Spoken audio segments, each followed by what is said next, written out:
وہ مائیں جو بچوں کو دودھ نہیں پلا پاتی، اس حوالے سے اسلام کیا گائیڈ لائن دیتا ہے؟ فائزہ، یہ پہلو ایسا ہے جس کا جائزہ لینے کی بہت ضرورت ہے، کیونکہ ہماری بہت بڑی تعداد ہے جو دودھ نہیں پلاتی۔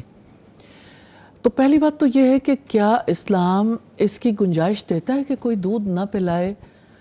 اور یہ ہے کہ اس کے دودھ نہ پلانے کے عذر کو تسلیم کر لے؟ تو ایسا ہے، جینوئن عذر کو تسلیم کیا جاتا ہے۔ تو اس میں یہ ہے کہ پہلی بات تو اس میں یہ ہے کہ اکیلی عورت یہ ڈیسیژن نہیں لے سکتی کہ وہ بچے کو دودھ نہ پلائے۔ کہ وہ دودھ نہ پلائے۔ اس کے لیے شوہر بیوی کا مشترکہ مشورہ ضروری ہے۔ اگر وہ دونوں یہ دیکھیں کہ وہ یعنی ماں کی صحت ایسی نہیں یا کوئی اور ایسے مسائل ہیں جس کی وجہ سے، بہت ریزن ہے کہ پروفیشنل ورکنگ ویمن ہیں اور ان کے پاس اتنا وقت نہیں ہوتا، تو یہ بھی ایک بہت بڑی ریزن بنتی ہے کہ بچوں کو پھر بہت مشکل ہو جاتی ہے بیبی سیٹنگ کرنے میں کہ کس طرح سے مائیں وہ وقت نکالیں۔ اس وجہ سے بھی بہت ساری مائیں جو ہیں وہ فائزہ، میرا خیال ہے کہ ہم پہلی بات کا جائزہ لے لیں، کیونکہ یہ بذات خود پروفیشنلی یعنی انہیں کیا کرنا چاہیے الگ ایک موضوع ہے۔ اور اگر ہم یہ دیکھنا چاہیں کہ اسلام اس کی اجازت دیتا ہے یا نہیں دیتا، تو ایسا ہو سکتا ہے اگر جینوئن ریزن ہو تو دونوں کے مشورے کے ساتھ، اور پھر یہ کہ طبیب کیا کہتا ہے، ڈاکٹر کیا کہتا ہے اس بارے میں، ڈاکٹرز کی رائے ضرور لینی چاہیے کہ کیا واقعی ایسا عذر ہے جس کی وجہ سے دودھ پلانے کو ترک کر دیا جائے۔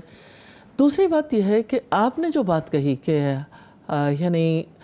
کسی کا پروفیشن آڑے آتا ہے، کسی کی ہیلتھ آڑے آتی ہے، کسی کے دیگر مسائل آڑے آتے ہیں، تو مجھے پروفیشن کے حوالے سے بھی ضرور بات کرنی ہے۔ اس میں کوئی شک نہیں کہ پروفیشنل لائف ایک ٹف لائف ہے، اور عورت کے لیے خاص طور پر جب وہ ماں بنتی ہے بہت زیادہ مشکل ہو جاتی ہے، اور اس کی مشکل اپنے بچے کے حوالے سے زیادہ ہوتی ہے کہ بچے کو دودھ پلانے کے لیے جو وقت چاہیے اور دودھ پلانے کے لیے جو ہمت چاہیے، دونوں میں ہی اسے کمی کا سامنا کرنا پڑتا ہے۔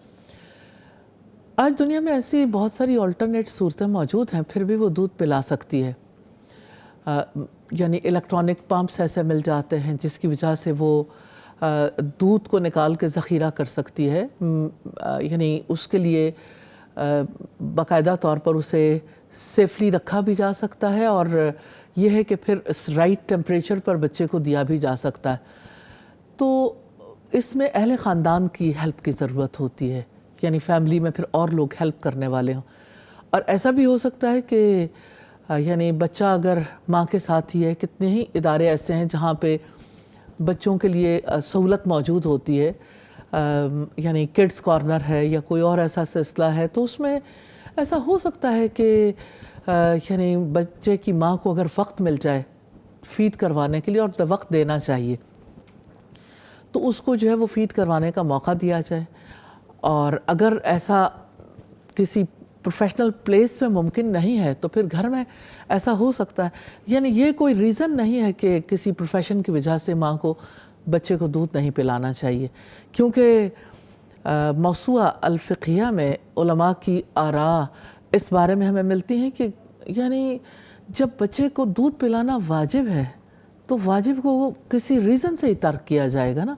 تو اس کے یہ ریزن ساؤنڈ نہیں ہے، یہ ایسی ریزن نہیں ہے جس کی بنا پر ترک کر دیا جائے۔ اس کے لیے قانون سازی بھی ہونی چاہیے، ماں کو چھٹیاں بھی ملنی چاہیے، ماں کو اگر چھٹیاں نہیں ملتی تو ورک پلیس پہ اس کو موقع بھی دیا جانا چاہیے، اور گھر والوں کو ہیلپ کرنی چاہیے، ہسبینڈ کو، باقی یعنی اس کو جو ہے اس کی پلاننگ ایسے کی جا سکتی ہے